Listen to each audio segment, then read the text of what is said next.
told leadership is a title, a seat at that table. What if I told you that the most powerful leaders rarely wait to be called on? They lead because they must. Today, I want to show you what leadership really looks like, and it's not what you think. Let's start with the truth. Leadership is not a destination. It's a decision. You don't arrive at it because someone gave you a corner office. You don't become one because of your salary, because of your position, your age, or your degree. Leadership happens the moment you decide to take ownership. Ownership of your work, ownership of your voice, and ownership of your impact. You have been conditioned to see leadership as domination. Be loud, be the boss, be featured, be feared. But real leadership, it doesn't need scream. Real leadership is quiet.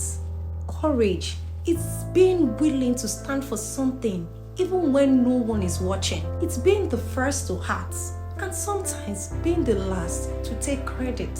You don't need a title to be a leader. You don't need to be the oldest, the richest, or the most experienced in the room. Yes, you just need to care enough to act, and be consistent enough to be trusted. Leadership can start with fixing a broken process without being asked, speaking up in a room where silence is the norm, or showing up for people, especially when it's not convenient. Some of the best leaders I have ever seen never had a job title. They just lived the kind of life others wanted to follow. Leadership is not always glamorous. It can feel lonely, very lonely. You will second guess yourself. You will get blamed for things that you didn't cause. You will carry weight that no one sees. But is the paradox. The more you serve, the more you grow. The more you show up for others, the more clarity you gain about yourself. Leadership stretches you. It matures you. It breaks you sometimes, but it builds you if you do not give up. There is a moment, and maybe the moment is now, when something inside you says, I can't keep waiting for permission. I was made to lead. That moment, that's where leadership begins. Not when others approve you, but when you decide to show up differently.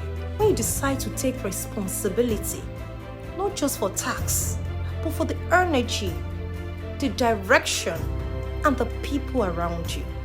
This is the beginning of a journey, not just a series about leadership, but an invitation to become someone worth following. In this series, we'll be breaking down the real tools, the habits, the mindsets, and frameworks that make people trust you and follow your lead, even when you're not the loudest in the room, even when you're still figuring things out.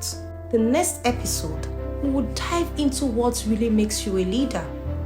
Not what you do, but what you decide to become. Because leadership is not reserved for the chosen few. It's available to the committed. And I believe if you're here watching this, you're already one of them.